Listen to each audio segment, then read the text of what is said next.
Welcome to Sports Unfolded, episode 23. Ron, always a pleasure. Thanks for joining us tonight. So much to go over. Always. Plus, we got a special guest tonight. GM Paul Rodgers of the Providence Pirates will be joining us shortly. But we're going to go right into our leadoff story.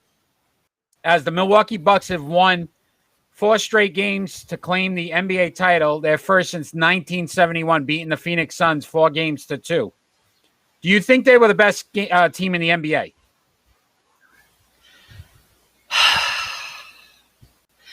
Look, like this year, yes, because Wow. Okay. they played how they had to play throughout these playoffs because it's a different season. So, but on paper, Brooklyn should have won, but those players on Brooklyn paper. So injuries are part of the game, and if you can't healthy, what are you? Like Brooklyn should have rolled over everybody. I'm sorry, like they have no excuse and no one to blame but themselves. I'm sorry, there's too many guys that want the ball, too many. Yeah, so I mean, I looked at it a couple different ways. I think Phoenix definitely didn't do what they needed to do. They got dominated pretty much 5 out of the 6 games. Chris Paul averaging 3.5 turnovers a game. And if you look at the fact that he's supposed to be your point guard, your number one guy, for him to have that many turnovers was a little alarming. The most in the finals out of all players. Devin Booker only shooting 26.8% from 3-point range. You're not going to win a title that way. But then you got to look at the sheer fact of what Giannis Antetokounmpo did and just completely dominated. Shaq-like numbers, averaged 35 points a game, 13 rebounds, 5 assists, the blocks, almost 2 blocks a game. I mean, it was just amazing. Well, I think they showed up. And how many times at the beginning of these playoffs and when we were starting to preview it, did we talk about Chris Paul and how he never is one that steps up? And then we were supposedly proven wrong throughout the playoffs as they made it to the finals, and then the true colors came out. Like, he was terrible. So, I mean, do you think Chris Paul's ever going to win an NBA title? Probably because somebody will put him on a team that's a super team, and he'll get one that way. But he's not going to be leader of a team and getting a championship. It's just not going to happen. Now, after I've seen this, it's... No, go ahead. If he stays with Phoenix, do you think they have another shot to go back? No.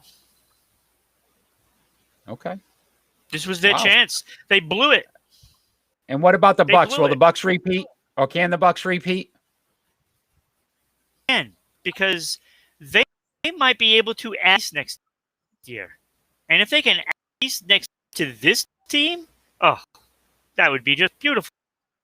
So I don't even know if they can win the East. If Brooklyn stays healthy, I don't think they get out of the East. And then you still got the Lakers who are going to pick up a piece. So you got to look at those 2 factors as them even going back to the finals. It could be tough for them. Are we gonna see this team as the Brooklyn team next year? Like, I don't even know if that's gonna happen. I don't know if that's gonna happen. I don't think they're gonna stay together. I think somebody's gonna get traded off that team. The only one I would worry about is Drew Holiday. I don't know if he's the complete answer for them, but I mean Giannis and Middleton are locked. They're staying. So it'll be interesting to see. I don't think they can do it, but we'll have to see how it all turns out. But this did bode well for me, and I was kind of excited when I finally looked at it on Boston and the Boston Celtics' chance of winning a championship. And I'm going to explain to you why. I looked at it as this. It took them 8 years with Giannis and Middleton to build some chemistry, and they just won an NBA title. We've only had, this is going to be year 5 of Tatum and Brown. So Yeah. we're about 3 years away from possibly seeing the Boston Celtics as a championship team. That bodes well for Boston. I know we keep criticizing them, but it took Giannis, who's one of the best players in the NBA today, took him 8 years.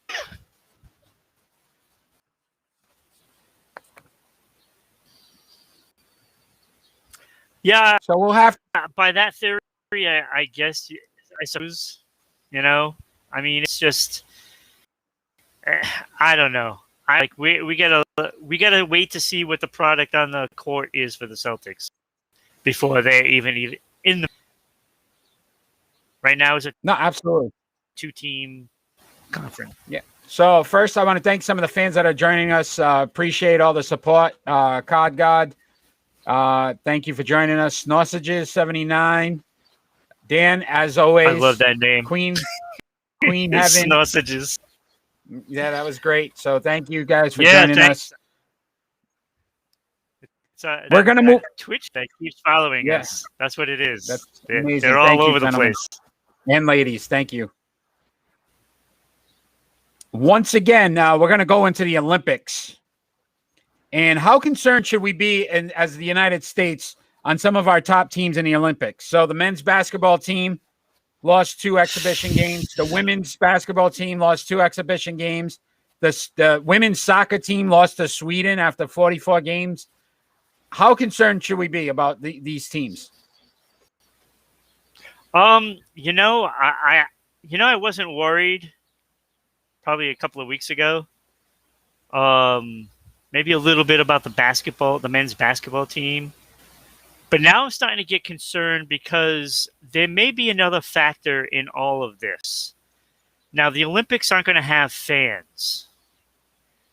Is there a situation where these players from the United States are almost like content to just go in and just play? Or do they really want to win?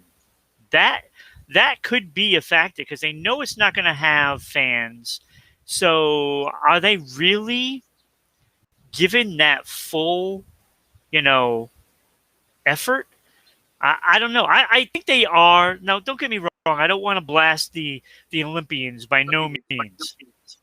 But that seems to be a factor in a lot of situations in sports right now. Yeah, I think in some ways the United States just isn't taking the games as seriously as some of these other countries. If you look at the basketball, Australia beat both the women and the men's in Australia. So, again, I think a lot of these countries want to beat the United States. They're taking it personal. The United States has to take it to another level now because a lot of these countries have caught up. And we've seen it with even some of the stars that have come into the NBA. Like, look at Luka Doncic. You know what I mean? And Jokic. These guys are from overseas, and now they're coming over and they're dominating in the American, the NBA in the American part of the league because they're evolving. The United States has to evolve. Are there a couple of players that are here playing in the NBA that are from the same country? Like is Luka and like a couple other players, that are on the same team? That's the question. Because if that happens, like if you can get like 2 or 3 NBA stars that are really playing well here, USA could be in trouble. They could be in trouble. Absolutely. And then the soccer team. I mean, the soccer team has been so dominant for so long that was the one team I didn't even worry about. I was like, that's going to be a lock. And for them to lose 3-0 to Sweden, a team that they should have clearly beaten, that was a little head scratching. Right. We'll have to see. With the women's soccer, I don't think I worry about them. I think they'll be okay. One hiccup, okay. But if there's a trend, then you gotta worry. Like there's a trend with the men's basketball team. That's a trend. That's awesome. But if the women come back and they just dominate their next game, I'm not gonna worry about it. I'm gonna worry. Yeah, I'm not as worried about the women on both sides. I'm more worried about the men as well. So I agree with you that the men's team, I think, has something.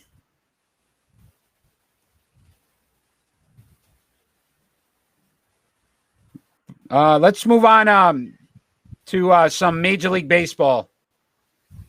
And we've got trade deadlines coming up shortly, I think a week away.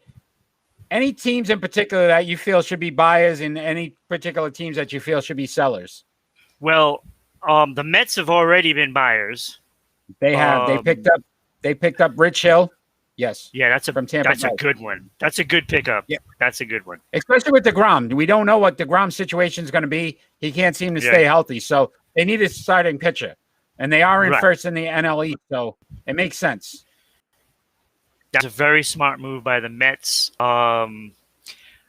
Obviously, the Red Sox should be buyers.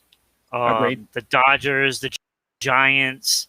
There's several other teams in there. Not Texas. Houston. Yeah. should be buyers. The White Sox. The White Sox. So there's a lot of buyers out there, and I'll tell you, there's some key players on some of the teams. Like if you look at Colorado, the story could be moved. Yes. Like that's a shortstop. Like up the middle is where you need to, to pay attention to. Like if anybody is weak on shortstop, that would be a place where they can improve. And that is doable from Colorado. You can snatch him up. Yeah. The Cubs with Chris Bryant. Bryant, Craig. Exactly. Kimbrel. I don't think either one of them remain in Chicago. I think they're both gone. It would not surprise me at all to see Craig Kimbrel maybe coming back to Boston somewhere. I wouldn't be surprised. I don't know if that would. Also, another player that you could find their way back to Boston, and that's Buck Holt. Like, I would not be surprised because look, that would be a really good pickup for Red Sox, to be honest with you. You don't think Boston would be in the market for Chris Bryant? I mean, they need a first baseman. I don't know because they got Arroyo. He's been working out as a first baseman, so I think they're going to give the job to him, and they're going to move him from second to first base, I think. And so you're going to look at maybe Kike might be playing some second base instead of outfield. So I think they're going to move some guys around, but I'm looking at the Sox team and they're a bunch of platoon guys. And, utility players. Like, they have too many utility players. They need that big guy. And if you do go out and get get somebody from the Cubs in maybe a 2-player trade from there, and that would shore everything up. So you'd get your relief pitcher. You'd also get a first baseman. And you could take care of a big problem right there. But the biggest thing is the Yankees going to be a part of all of this? That's the biggest thing. I would say this: at 7 games out, it just doesn't make sense. If they're going to pick up anybody, they're not going to gain ground. The surprise to me was the Tampa Bay Rays already selling. They're in second place, and they look like they legitimately had a good hold on that. So to me, if Toronto's smart, Toronto gets in this, and they got a shot to leapfrog Tampa Bay and possibly challenge the Red Sox. I don't think the Yankees could get enough help to honestly get out of this. Yeah, and there's some guys out there that could help a team like Toronto, like Irvin from Kansas City. Like, yeah, he's not an all-star player, but he's going to give you innings, and he's going to pitch adequately to get you some wins. I mean, look, he's not an all-star by no means, but he can a lot of wins. So, I mean, a lot of innings, and that's what you need from maybe a 5th guy or even the 4th guy he could end up. So, a couple of players that I wanted to mention: Joey Gallo in Texas, Sterling Marte of the Marlins. But the big name, and will this happen, Ron? Are the Washington Nationals going to trade their starting pitcher? That is a good one because they're sitting in, 4 or 5 games back right now. Or maybe 6. I think it's actually 6. But they got a losing record, which is surprising to me. That's a team that's on the decision real soon. And if they become sellers, oh my Lord, there's a lot of that could be moving. So the only way, if I'm New York and the Yankees, is Scherzer. You put Scherzer in the mix. If you get Scherzer, with Garrett Cole, there's your two starting pitchers that can actually go through and get you some wins. Otherwise, they don't do it. Right. And how about the Angels? Should they be sellers as well?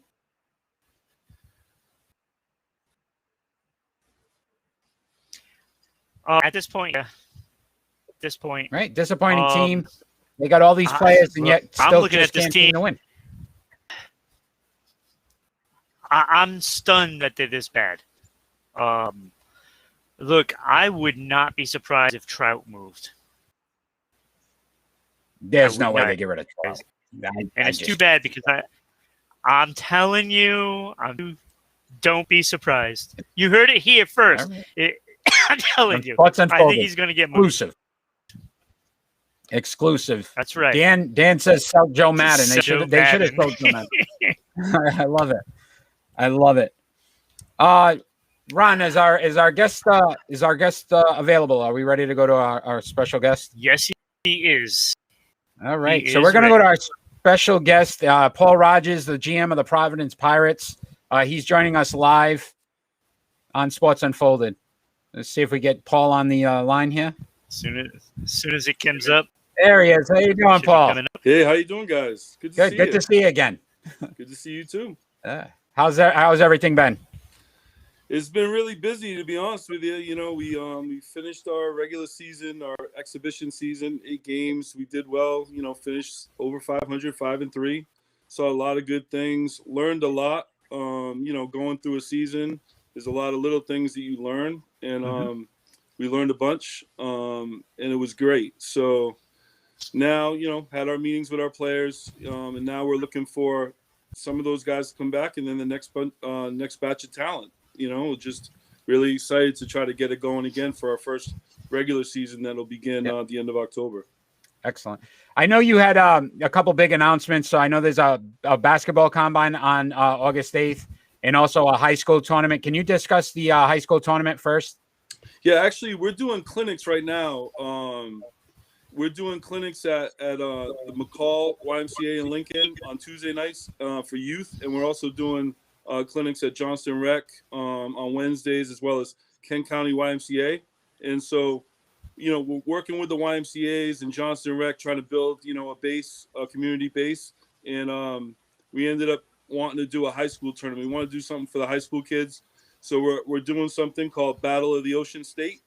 It's going to be at the Kent County YMCA on Friday, August 6th and Saturday, August 7th.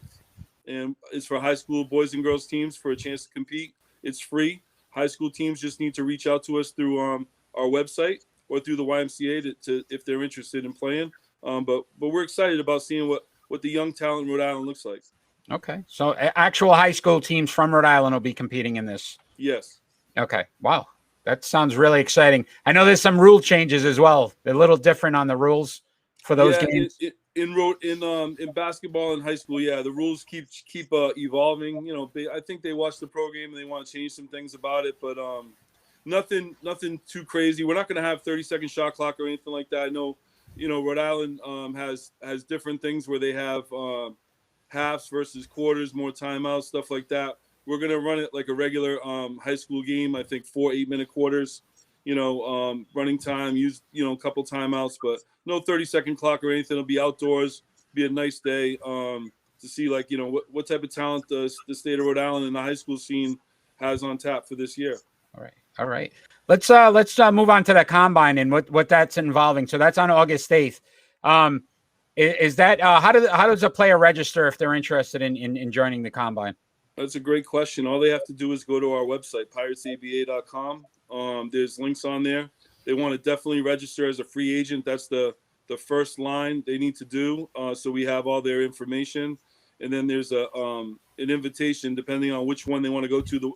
There's one in Providence on August 8th. There's also going to be one in New Bedford August 22nd.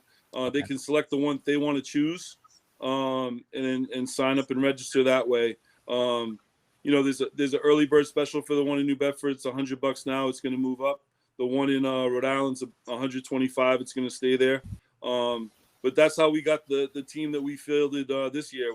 All we did is promote some combines. We had like 30-something guys come out, compete for spots on our team, and we ended up with a nice group of 14 for our season. So we're looking like it was hard last year, COVID, Yeah. Nobody was in the gym. People didn't know if they could go out, if they could stay in, and now it's, kind of full steam ahead. In some ways, obviously, the Delta variant, we all read the newspapers and stuff like that.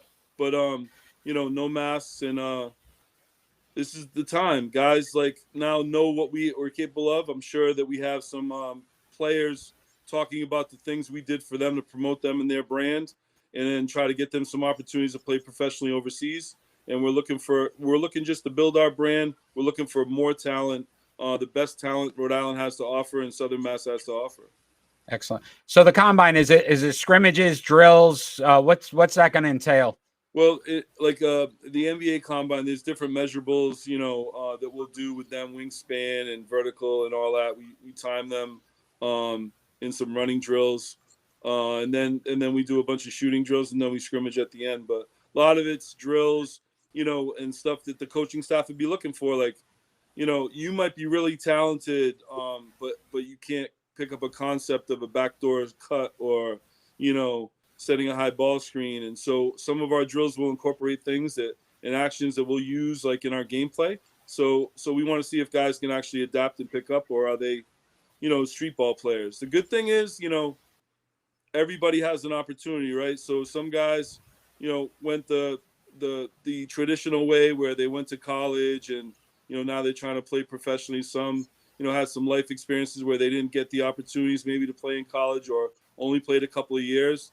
The beauty thing about our thing is we're looking for guys from Rhode Island and Southern Mass to play. And if you're good enough to compete, then you're going to get invited to training camp. And if you're good enough to make it through there, then you're going to play 22 games with us, get some professional game film, and maybe opportunities down the line. But, these guys – a lot of, what I've been hearing a lot, to be honest with you, in the last 8 months that I've had this job is you need to be a D1 guy. You need to do this.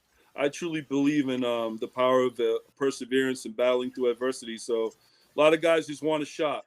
We're giving them an opportunity to play, stay home, play local, and try to move on to bigger, better things if their talents are good enough to take them there.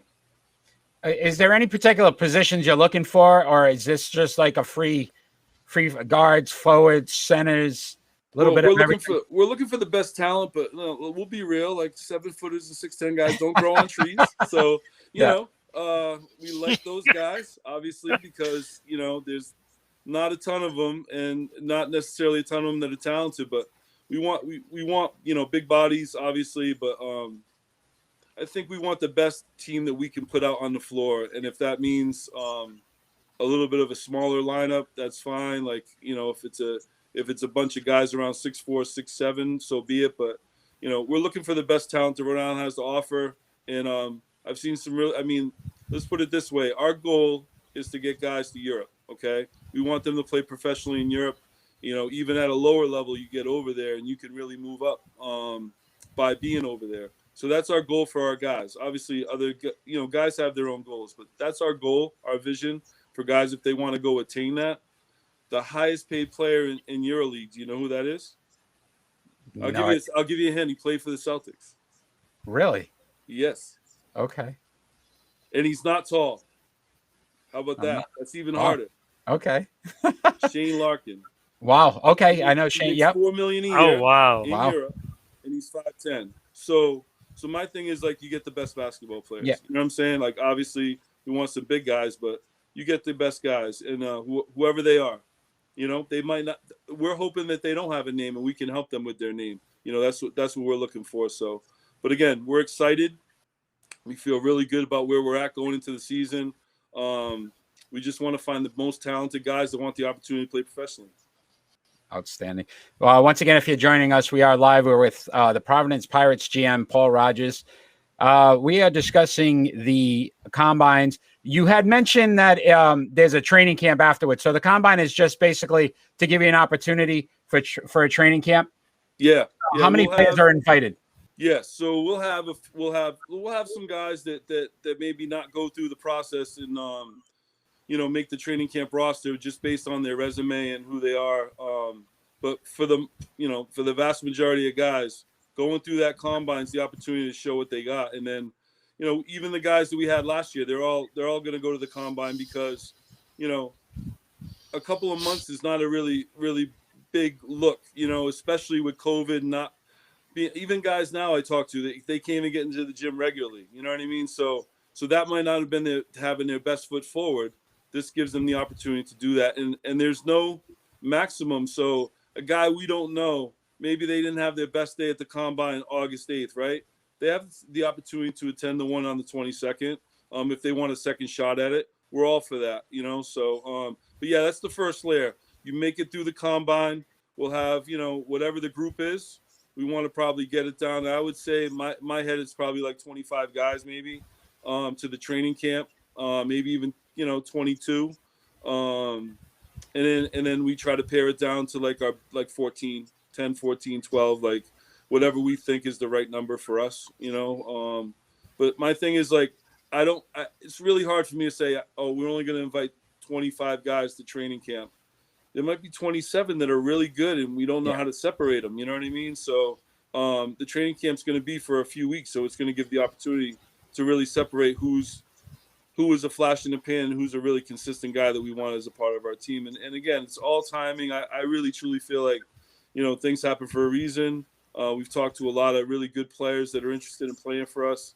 And the timing is right. And they might have been leery, to be honest with you, because they didn't know anything about us or what we had to offer. But seeing what we did for our guys and how we promoted them and how we're trying to help them showed a lot of people that this is an organization they want to be a part of. So we're really excited. And once the training camp, how soon before the season you said starts in October, would you want the team basically, finalized so you for practice and things of that nature? Yeah, so we're gonna do our 2 combines, and then it's potential if we need to do a third one, we will. But right now we're just looking at 2. We're looking at inviting guys from those 2. If we need to see another look, maybe a private workout, something of that nature, and then having our training camp set for September. We'll do a few weeks in September. We'll pick our team, and then we'll have a few weeks of practice in October. We're looking to play probably the week before Halloween weekend. I think it's the 23rd. I think it's our target start date for our season. Play 22 games. Hopefully we qualify for the regional tournament. That's the top 8 in our region. And then if we win that, we go to nationals. That'd be a tremendous Cinderella story. You know what I mean? But to be honest with you, I'm hoping that we have guys that get an opportunity to realize their dreams to play professionally. So they play with us. People see them. They get an opportunity to go overseas, even if it's during the season. I'm not worried about that. I'm worried about the players we have and their long-term success. Yeah, Paul, I'm going to ask you one final question before you leave us. I want to thank you for your time, but as a GM, we have a little segment we call the triple play. Okay. And what the triple play is, basically, you got to decide one player that you would start, you would bench, and you would cut. And since you're a basketball guy, I'm going to ask you, this is our choices tonight. Okay. You would, between these 3 players, who would you start, bench, or cut? So Giannis Antetokounmpo, Kevin Durant, and Nikolai Jokic. Wow, that's not even right. I can't cut any of those guys. That's this is what he does to me every week, Paul. That really is impossible. I'm going to say this though, and he just won it. But I would probably go with Jokic. I would probably start Jokic. It's crazy for me to say that. And again, it really depends on what type of team you're trying to build and maybe what you have as far as assets, with the organization and what you need as a final piece. But Jokic might be the first or second best passer in the whole world. Like, you know what I mean? It's like, I don't know how you can sit him or cut him. You know, I would say maybe you might have to cut Durant because of his age, right? I mean, think about that. Yeah. Like, is this a long-term thing, or are you trying to win one game? You know what I mean? Like, so I would say, I know this is really hard. I would say I would probably start Jokic. I would put Giannis on the bench. You know, incredible shooting that many free throws. Like, it was incredible. I honestly was wanting Phoenix to win, but his story is tremendous. Agreed. But I would probably have to bench Durant, which is crazy because he's an assassin. But you know, it is what it is. Well, Paul, I appreciate you answering that. I appreciate your time. We wish you well with the combines and the tournament, and we look forward to talking to you again in the future. Awesome. Any questions, they can literally just hit us up on Instagram or come to our page or send me an email, whatever. I'm not hard to get a hold of. If you need to get a hold of me, hit me up on social media. I'll get right back to you. And again, we're excited, and we're excited like we have a partnership with you guys. We can come on and talk about our team. So thanks for that.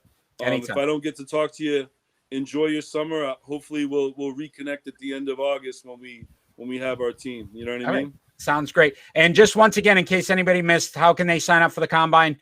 PiratesABA.com. There's links on our website. You want to sign up as a free agent and then choose one of the combine dates. It's like an invitation. You go through, put your information in, and pay, and your spot is secured. All right. Excellent. Paul, thank you so much, and good luck. All right, man. Take care, you guys. All right, take care. Thank you again. Thank you, Paul. Bye. All right. That was Paul Rodgers of the Providence Pirates. So, again, we've gotten an opportunity to speak to him a couple times now, and always great information. It's nice to see a young professional team and how they're building. So it's really fun to see. Absolutely. It's always good to talk to Paul. Like, I mean, what he's done with that team. I mean, I remember when we first was introduced to Paul and the whole organization, and they got a great little organization going, and we wish them the best, and hopefully we can get them on, and who knows, maybe we'll be able to call a game sometime. Like, we did it last year, so hopefully we get that opportunity again. Yep, sounds great. We were still on Major League Baseball, so we'll continue with the one breaking news that happened today, and that is the Cleveland Indians have changed their name to officially the Cleveland Guardians. They will be known as the Cleveland Guardians next season. Your opinions of the name? Well, I'm glad they changed the name. God, I hate the Guardians, though. Like, why? Okay, what would the harm be if they would call themselves the Cleveland Natives? What would the harm be? I don't know. I don't think it was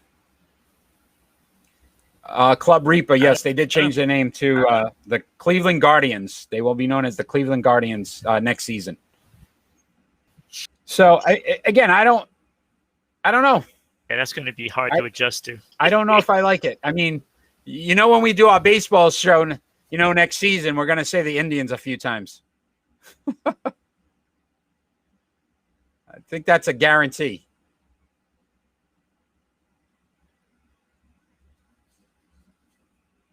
Oh my! I don't. It's one of those things that they had to change it. It's just the choice that they made. I don't think was very good. Yeah. So what it seems to be is that was originally a name in 1915. So they went back to a name they had back in the no wonder why I didn't like it. So it was terrible back then. So yeah. Once again, if you're joining us, we're live on Rhode Island Broadcasting. We're on every Friday night at 6 p.m. on Facebook, YouTube, and Twitch. Follow us on social media at Sports Unfolded on Facebook and Twitter, at Broadcasting RI on Twitter, podcast on Anchor, Google, and Spotify. So many ways to follow us. A lot of live viewers tonight, so we appreciate all the fans that have jumped in, Memph and Club Reaper. Taurus 24. Is it Kuranax? I probably said that wrong, but thank you. Yeah, Kieran. Well. So thank you for that. We're going to move on to your number one topic, and that's the NHL. And I know you were excited about the Seattle Kraken having their expansion draft and selecting their 30 players. Did any of the players stand out to you? Yes. Well, Drieger from the Florida Panthers, the goaltender that kind of had a breakout season. He's probably going to be their starter this year. Also, that stood out to me was Jeremy Lauzon from the Bruins. That was a good pickup. There was speculation that Connor Clifton might have been selected, but it was in fact Lauzon, which he's been on the Bruins all season long, so we're familiar with that. But the key player, Adam Larson from Edmonton. That was big. So I think they got a pretty nice defense. They cornered the market on Fleuries. So they got Hayden and Cale Fleury, both defensemen. So they cornered the market on that. But this team's gonna struggle on offense big time. Nothing really stood out. I mean, Gord from Tampa Bay was probably their best forward that they picked up. Yeah. So I looked at him. He had obviously a two-time Cup winner, 7 points this year in the playoffs. So they looked for a guy with experience. It made sense. What about Mark Giordano from Calgary? Yeah. He won the Mark Messier Leadership Award winner in 2019, 2020. So they were looking for a guy to be that leader in the locker room, on the ice. So, that one made sense to me. And then even Jordan, is it Elbley? Again, 11 points for the New York Islanders. I always hack the hockey names up. Yeah, Eberle. Elberle. But 11 points in the playoffs. So guys with it looked like guys with experience, guys that have won, guys who've been deep into the playoffs. So some of that made a lot of sense and good leadership. I didn't see any big names. I mean, the goaltender, like you said, might stand out if he has another good season. But they had Price on the table, and that one surprised me, considering what he did with Montreal, getting them to the Stanley Cup. Look, this is going to be the difference between Seattle and Vegas. Vegas took Marc-Andre Fleury, the goaltender. We know what he's done. This could have been Seattle's Mark, taking Carey Price. Just do that. And then they are contenders because you have Carey Price. Look what he did for Montreal. Montreal didn't belong in the playoffs, but look what he did. He made it to the Stanley Cup, So I think Seattle made a huge mistake not going after Carey Price. That should have been the number one guy that they took. That should have been. All of the other teams in the NHL were like, what were they thinking?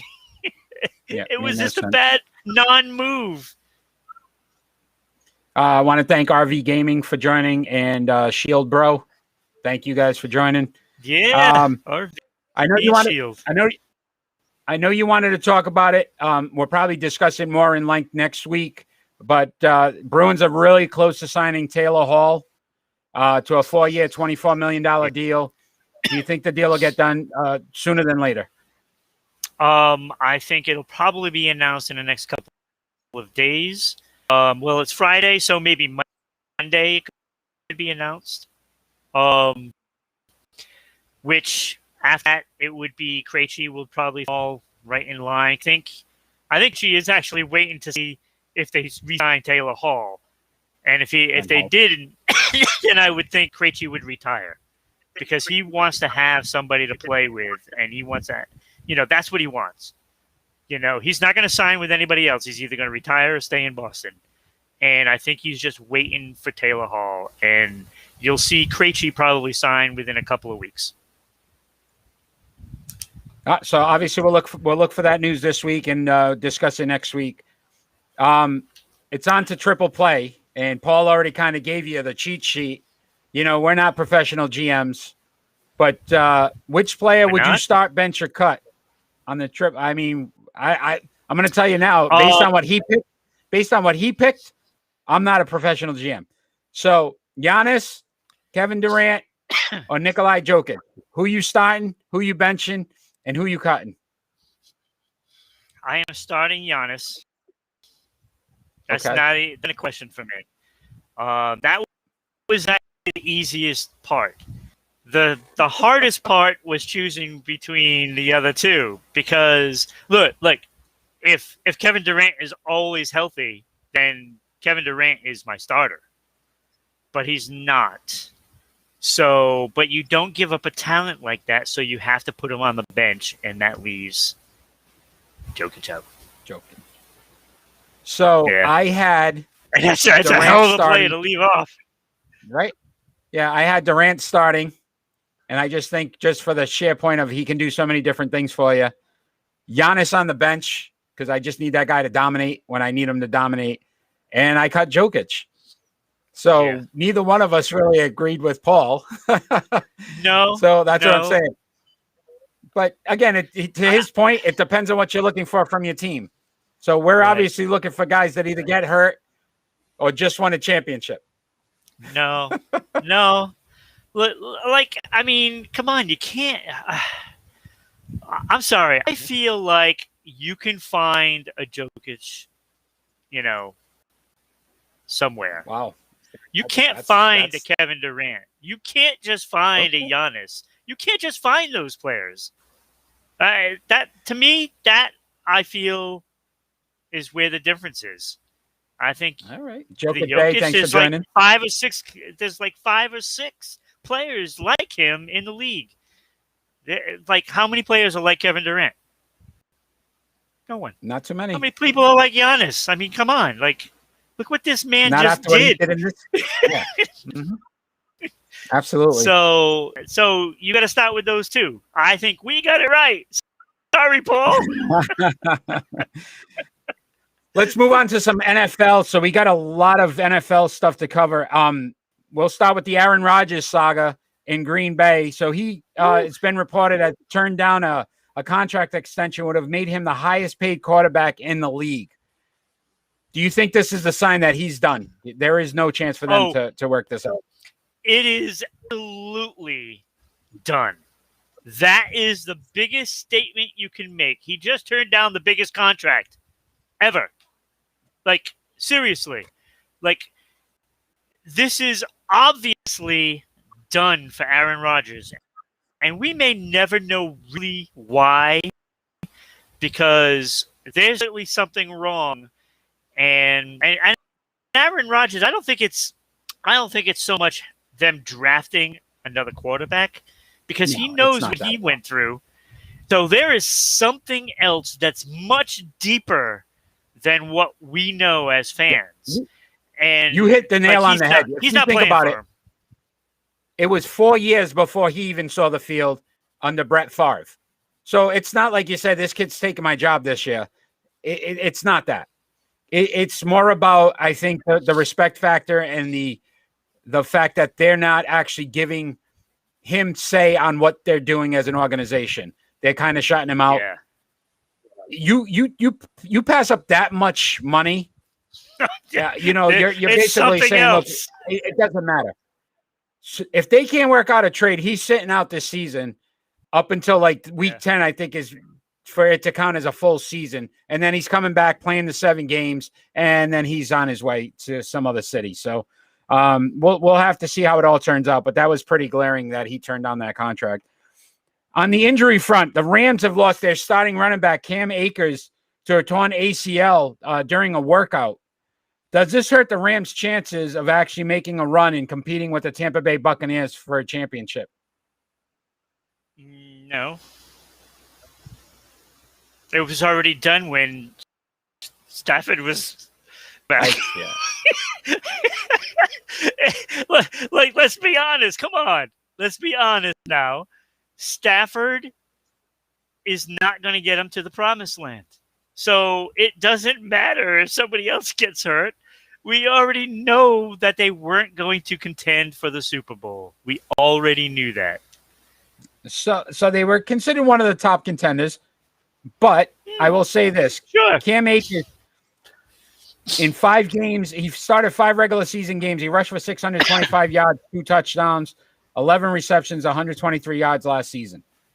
But in the playoffs, they played 2 playoff games. He rushed for 46 rushes, 221 yards, and 2 touchdowns.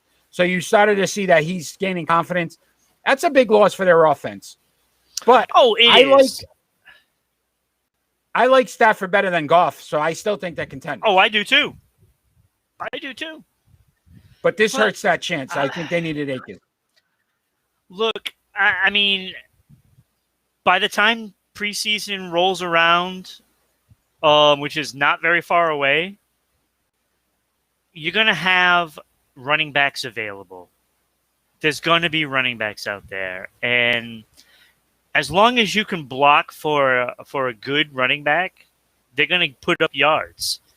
And I don't think it's going to be as big a deal as what people think. It's not like you lose like a Marshall Faulk in your prime, you know? Yeah.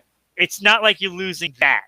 I mean, like, I'm not saying he's not good, but I think you can find a running back, and who knows, maybe, you know, someone will get cut that's making a lot of money that, you know, is going to be looking for a new job. And that always happens to every running backs every year. Well, all the New England Patriots are going to trade Sony Michel. That you heard first here on Sports Unfolded as well. Tyrant Task Force. Thanks for joining. What's up, this guys? has been a big story that came out. This one came, a big story came out yesterday. The NFL has announced new COVID protocols for the upcoming season, which has got players questioning a lot of things that the NFL is doing. League announced that they would not extend the season, so there will be no extended games or extra weeks. If an outbreak occurs by a player who's non-vaccinated, the team will forfeit the game if they're unable to play the games, and then they will also, every player will lose pay. So both teams will lose pay. One team will get a win. Everybody doesn't get paid. This has caused a lot of players and coaches to question, you know, teammates in the NFL in general. Is the NFL getting this right? You know what? I actually agree with it, because this should have been our face-off. Yeah, it should have been. Y'all crazy. Look, y'all crazy. Look. Okay, so why not just go get your vaccine? Like, why not just go get it? Like, what's the problem? Because, so if you as a player that chose not to, look, if you chose not to do it, then it's your fault. Ron, wait a minute. How many New York Yankees? Why was the game postponed last weekend? Oh, I know the situation with the Yankees, and they got tested, and I understand that. I mean, they got vaccinated, and I understand. And they were vaccinated. So you're telling me now that there's going to be players who are vaccinated. Yep. Non-vaccinated, vaccinated players that can test positive. They can't play. The league is basically saying you lose. NFL. So what's the point of vaccination? Even if you're vaccinated, you could have the whole team 100%. This is the point. They want people to get vaccinated, okay? So this is what they're making a statement on. Get vaccinated so that way things are better, okay? It's not perfect. No, it's not. But if you're vaccinated, you're doing what you have to do. But if you're not vaccinated, and then you're going all over the place and you're spreading it around, and I know you can still do that while you're vaccinated, but at least you are taking some responsibility, and that is what's sorely lacking amongst players in the NFL. They don't have responsibility to do what's right. You're contradicting yourself because you're saying the same thing. If a team's 100% vaccinated, why would they get penalized then if an outbreak occurs? No. And that they couldn't play. That's not what because that's what the league's going to do. That is not what I you just understand. said. You just said if they are not vaccinated and they get COVID and they spread it through the team, then But the the league, team will suffer because of that player not getting vaccinated. And it's up to the the league team has to already make sure that everybody's listen, vaccinated. That's what it the is. league has already said that they won't add an extra week. They will not add an extra Right. week. And you can't tell me exactly how it got traced and started. So it could have been a player that was already vaccinated and not the non-vaccinated player. And yet that whole team doesn't get paid and the other team doesn't get paid. How does that make sense? They're putting the responsibility on the team to make sure everyone is vaccinated. That's the point that they're making. They are making a point saying all of our teams need to be 100% vaccinated or there could be consequences for that team. Okay. And now to the me, team has to even if say, you're okay, 100%, we're going to not 100%. But if the team is It's not guaranteed 100%, 100%. they're not going to get the forfeit. They're not going to do that. Okay, we'll see. So DeAndre Hopkins is already debating retirement, one of the greatest wide receivers in the league today. Vikings assistant coach Rick Dennison has been let go after refusing a vaccination. So this is where we're going. Is basically saying you either do it or you're out. Okay. They're making a statement that they want everybody vaccinated. Okay. That's what the NFL is requiring. What time is it, Ron? Time for pick and roll. Pick and roll, baby. Pick and roll. This is a fun one because I know we're going to look at this differently. So we're going to rank the 7 coaching hires that are going to new teams. And the coaches are Jason Kidd, Rick Carlisle, Ime Udike, Willie Green, Wes Unseld Jr., Chauncey Billups, and Jamal Mosley. I went first last week. Ron, do you need me to go first this week?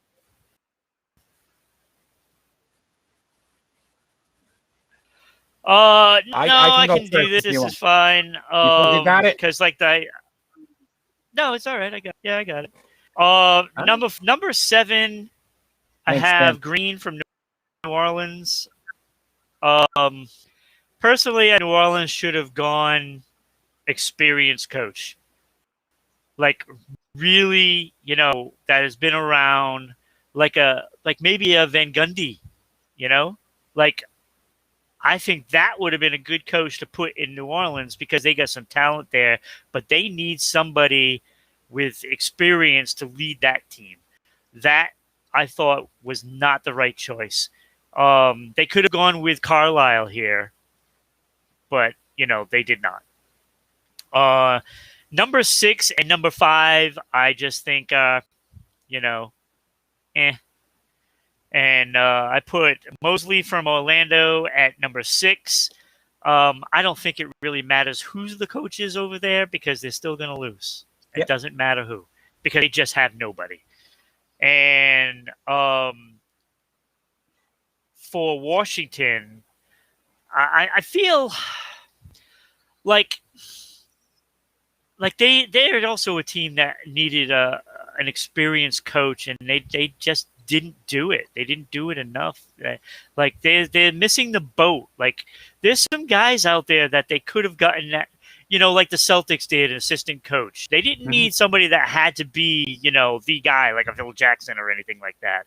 But they needed somebody that would get these guys to play, a solid game and show up every day.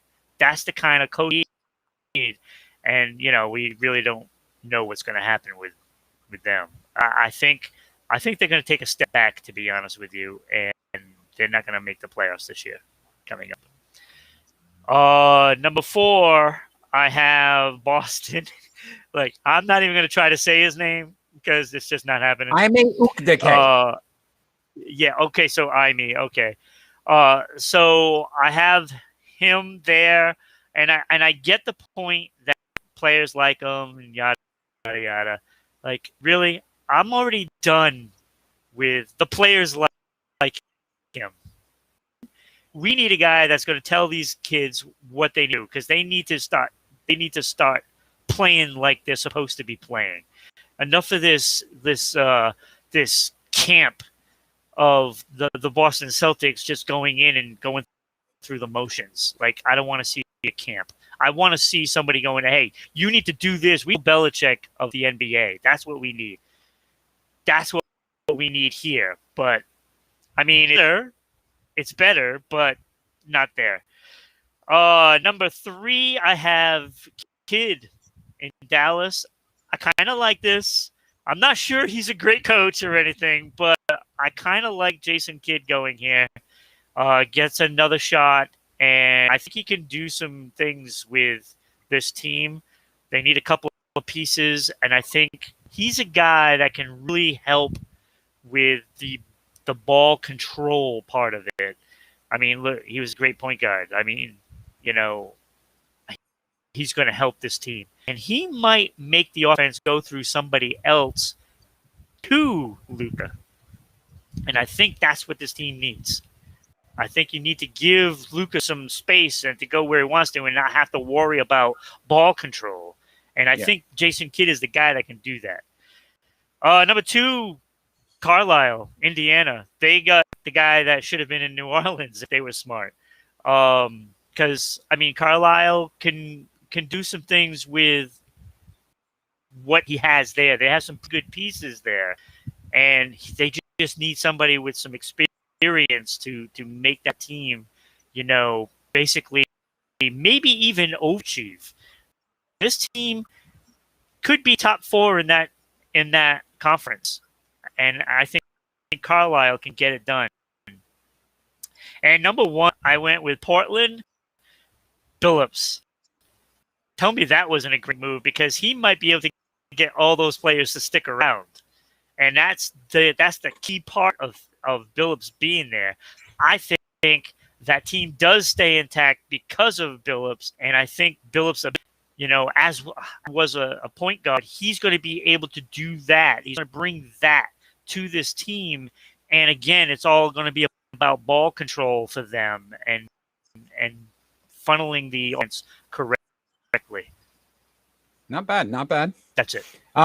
Before I read my 7, I'm going to read off the face-off topic that's coming up next. Which star is bigger in New England, Tom Brady or David Ortiz? So all our live viewers that are out there watching, if you want to vote on who you want to vote for Brady and argue for Brady and who you want to argue for Ortiz, just shoot the messages while I'm reading my list, so that way we can decide who's, arguing for who. So my pick and roll at number 7, I had Jamal Mosley. Agree with you. That team doesn't have anything. But then I looked at his coaching experience. He's been 15 years as an assistant. He was with Denver first, then Cleveland, who wasn't very good, and then Dallas. So not very good teams, even when he was with them. You know, you think about some of the teams, not very good. Number 6, I had Chauncey Billups, though. Out of all the coaches that got hired, he has 1 year of assistance experience. That's it. With the Clippers, who weren't exactly the best coach team. They made some mistakes along the way. But I also feel like Damian Lillard I don't know if that's enough to keep him in Portland or not want out. So I'd be interested in seeing how that works. And like I said, he just doesn't have the experience. At number 5, I had Wes Unseld Jr., so a lot of experience as an assistant, but that team has question marks because you don't know if Bradley Beal or Westbrook are going to be there. Both of them have been rumored to either be traded or want out. So he might go into this with a worse situation in Orlando. If these players stick around, not bad. If they go, he's going to probably be in a worse situation than Orlando because they just don't have any talent. At number 4, I like this pick. I think it's sneaky. Willie Green. He's been a 3-year assistant, so not a lot of experience, but he's been with Golden State and with Phoenix. So you think about what Golden State was and what Phoenix was, very exciting offenses. If he can manipulate these players to kind of play in that style with Zion and Brandon Ingram, you know, and that's an exciting key. If they could keep Ball and the 3 of them running, I think he can make this team fast, running, and exciting. At number 3, Ime Udoka. I love the experience he's had. San Antonio, Philly, Brooklyn, all winning cultures, all good teams. Popovich is probably the best coach in the NBA, and that experience, I think he can turn Boston around and have a winning culture. That's just an opinion, but he's been around winning organizations his entire assistant career. At number 2, Jason Kidd.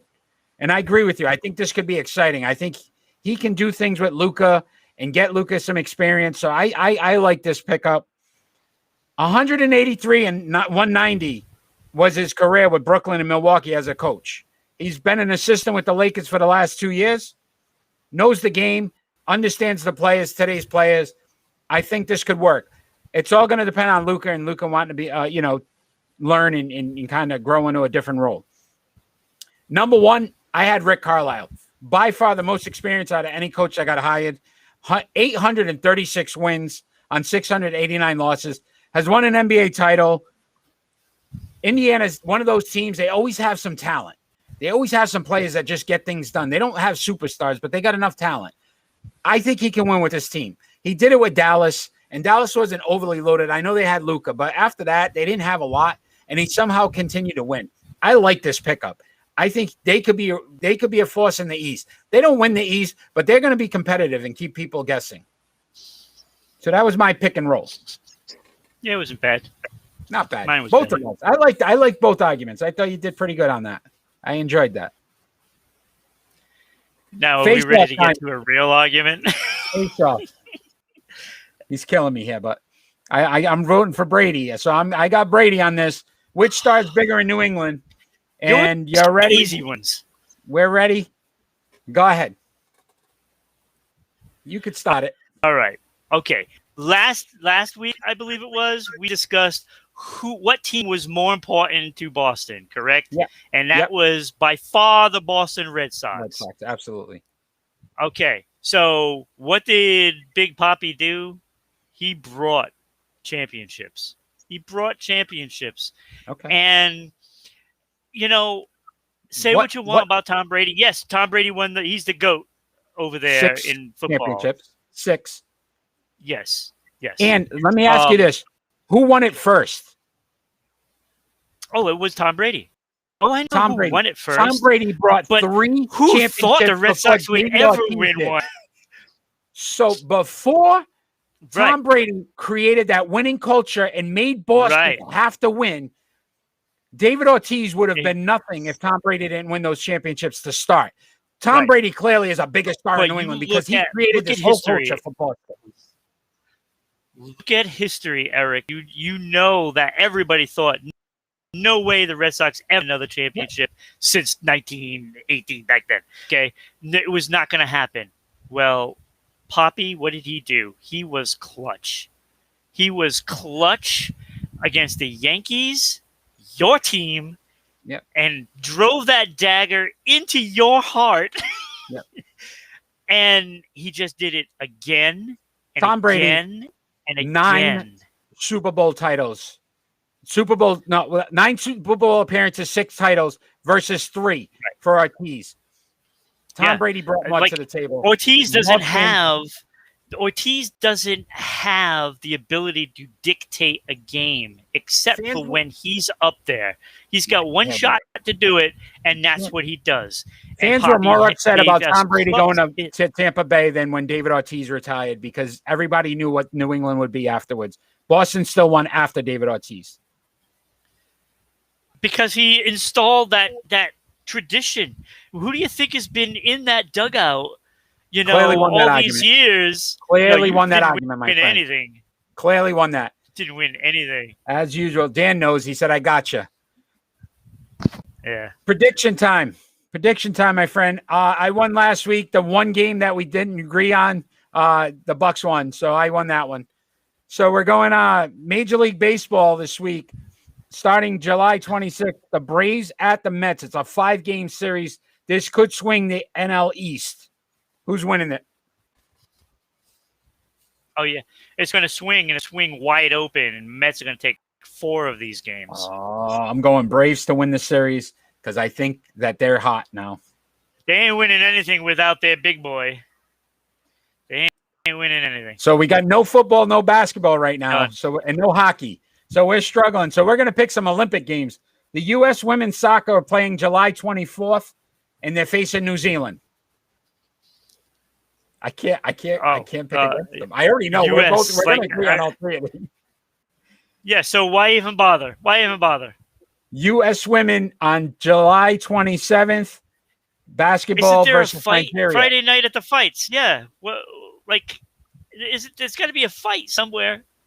Who's going in UFC? Like we're all going to pick USA. It's not even going to be close. And I wouldn't even be surprised if they blow them out. So I'm going USA. Team USA. USA B-ball. What about the men against Iran? Baseball, men, women. Against Iran, bro. Iran. Yeah, Iran, the big powerhouse. I really wanted to make a bad joke, but I'm not gonna. I'm gonna stay politically correct. I'm sorry, but like Iran has not a soul in the Major League Baseball. Do they even have a baseball league? USA. All right, Dan.